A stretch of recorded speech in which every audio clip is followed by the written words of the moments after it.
You've probably seen one of these, a Lego brick. But have you ever wondered how it all started and why it's called Lego? Actually, the name is much older than this plastic brick. Are you curious? Let me tell you how it all began. Many years ago, there was a skilled and hard-working carpenter named Ole Kirk Christensen. Ole was a respected carpenter with his own company, but times were hard, so he didn't have much money and had to dismiss his last worker.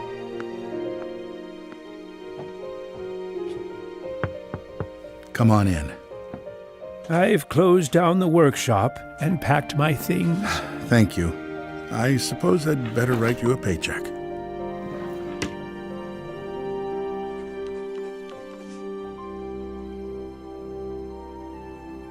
Take care.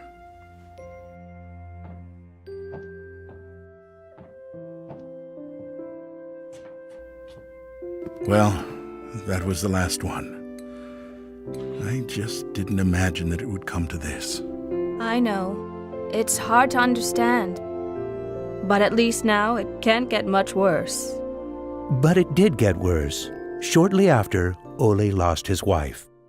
But Ole was a special person. He wasn't the type that gave up. And with the responsibility of his 4 sons, he had to think of something. Ole had gotten an idea, and for him, it never took long to put an idea into action. Ole's little invention made his boys so happy that he thought maybe he should start making toys. Ole decided to give it a try. Luckily, he had saved up a lot of wood from the carpentry production. He could now use it to make toys.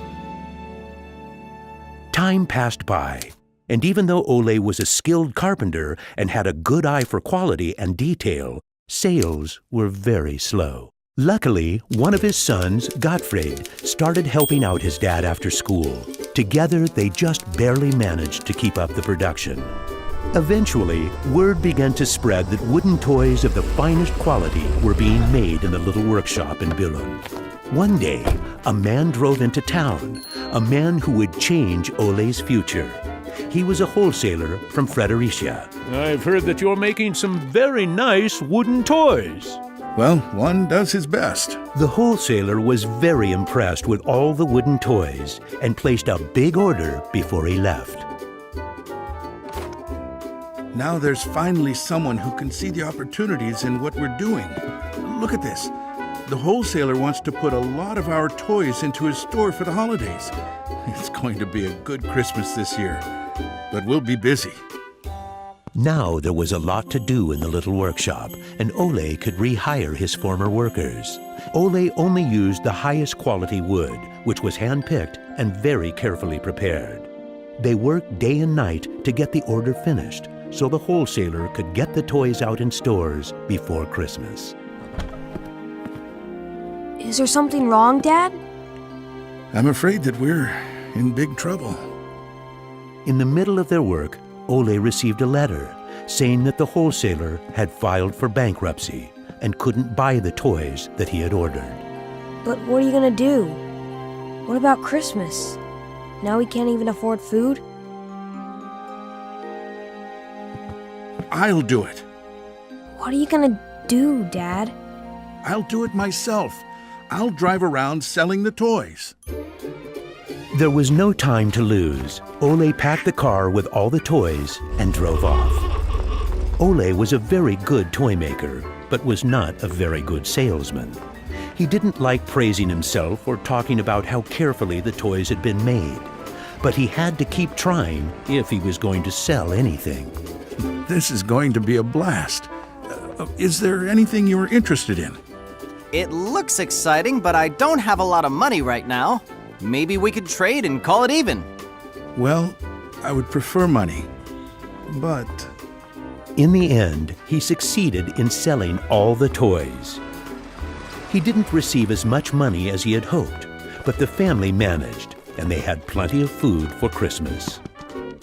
Time passed by, but the toys didn't sell as quickly as they had expected. Ole thought perhaps the company needed a good name. What should it be? It has to be a short word. I want it to convey playing well. In Danish, playing well is called leg godt. What should it be? What should it be? Yeah, if only I could get some sort of a sign.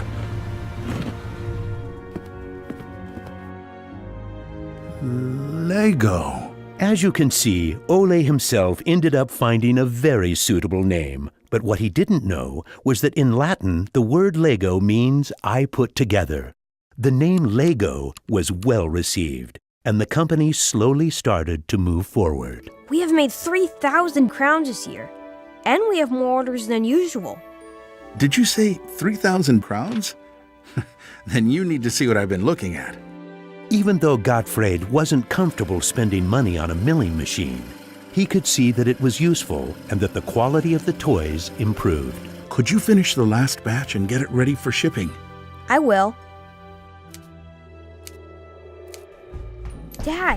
Dad, I've saved a lot of money for the company today. Really? How? I figured we could save money in the lacquer, so I only coated the ducks twice instead of 3 times. You what? Unfortunately, Gottfried's idea didn't go over well with Ole. Ole made Gottfried unpack all the ducks himself, give them the last layer of lacquer, and bring them back to the train station. Ole believed in high quality and not cheating his customers. When Gottfried returned, Ole explained that that wasn't the way to create a good brand. This little lesson opened Gottfried's eyes to the fact that every detail matters, and only the best is good enough. In the late 1930s, Lego was making a profit. Even when the Second World War broke out, they tried to make the best out of a difficult time. It seemed nothing could go wrong. But a stormy night in 1942 changed their luck.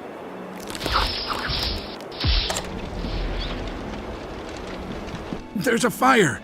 The workshop is on fire! But when the firemen arrived, they were unable to save the workshop. It burned to the ground, and all the drawings and models were destroyed.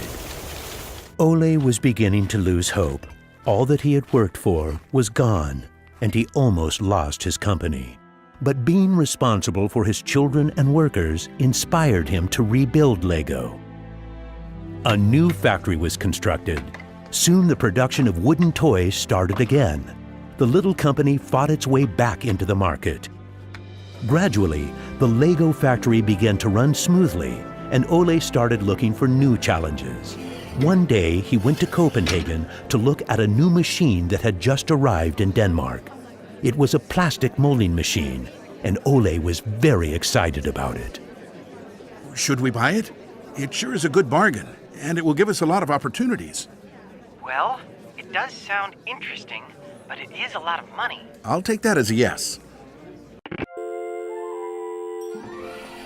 When the plastic molding machine finally arrived, Ole started making little plastic teddy bears and rattles.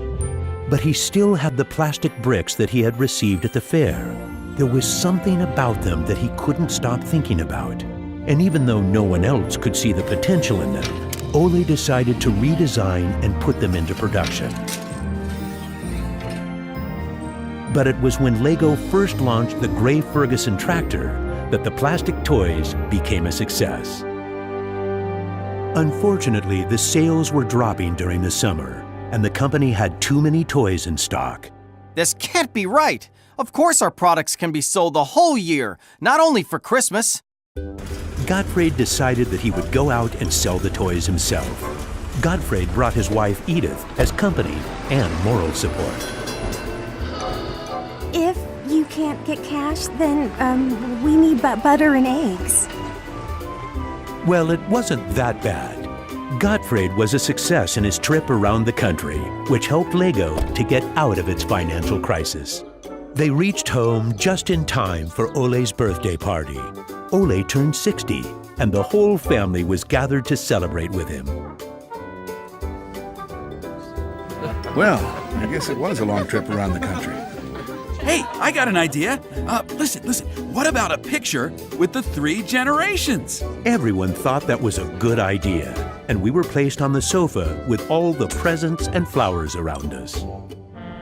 On a business trip to England, Gottfried met the head of a big shopping center on his way home.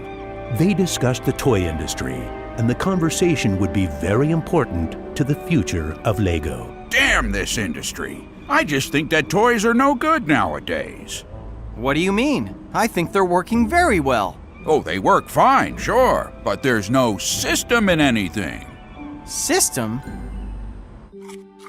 System? There isn't any system. What in the world are you doing, Gottfried? There isn't any system. The toys need an idea and a system built around it. I want to put system into play. Children have only been offered ready-made solutions. They need something different that will strengthen their imagination and creativity. So you're trying to put Lego into a system? Interesting. That same year, Lego started producing the first Lego system of play. Children could now build houses from the Lego bricks. The town plan gave play a realistic town setting, and with this, children learned about traffic safety. My sisters and I could play with the new Lego system for hours. Some people said we were the luckiest children in the world because we grew up in a toy factory. It was a huge breakthrough, and Gottfried decided to try selling it outside of Denmark. The system of play was so popular that they managed to sell it to many countries. Look what I just built! That is really nice, Kel. Even though Lego was meant for only building houses, there was still a lot of opportunities. There was just one problem. I can't lift it up. It keeps falling apart. That made Gottfried wonder. He wanted to find a way to make the Lego bricks stick together, but that was easier said than done.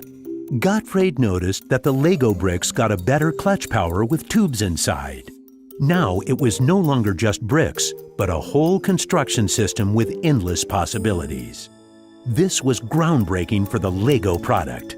With a child's imagination, Lego could be anything in the world, over and over again. The imagination is the limit. Look, Dad! Now I can build everything! Unfortunately, Ole never got to see how successful the little brick actually became. Gottfried was left on his own, and he had to go through another fire at Lego that destroyed most of the wood production. Just like his father, Gottfried knew that he had to try to get the best out of any situation and never give up. Gottfried took the hard times with his head held high. As sales grew, the company also got bigger. He had to think ahead, and he decided not to resume the production of wooden toys and to only focus on the Lego system. It turned out to be a great decision. Many new models were built, and Lego got stronger in the toy industry. Sir, which one of these do you think is the best? That one. Even though it got busier at Lego, Gottfried still had bigger plans. Now he wanted to build an airport, so it would be easier to sell his toys to the whole world. Like father, like son. It didn't take long to put his idea into action. Only 3 years later, Billund Airport was opened. The many guests and business connections who visited the company always wanted to see the modeling department. Gradually, it got so crowded that it was hard for the employees to keep up their work. I think we better wait a while. Gottfried could see that something had to be done. He needed a bigger place to display the Lego models. I don't want to interrupt, so I'll just put this package of our new Lego train on the table. Just put it there. Train? The idea grew quickly from an exhibition room to an amusement park. And then we could have a tower so you could look over the whole park from above, the whole town.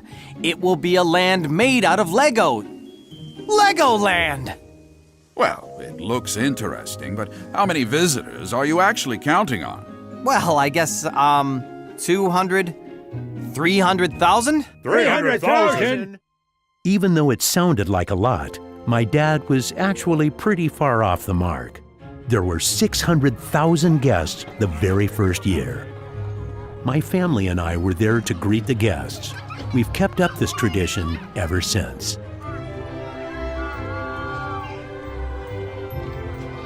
Now you know how it all began. Lego wouldn't be what it is today if it hadn't been for my grandfather's sense of quality and search for perfection. My father firmly believed in the endless possibilities of the Lego system. I seek to take the Lego idea even further, encouraging children to explore, experience, and express their own world, a world without limits. And we are still convinced that only the best is good enough, because children deserve the best.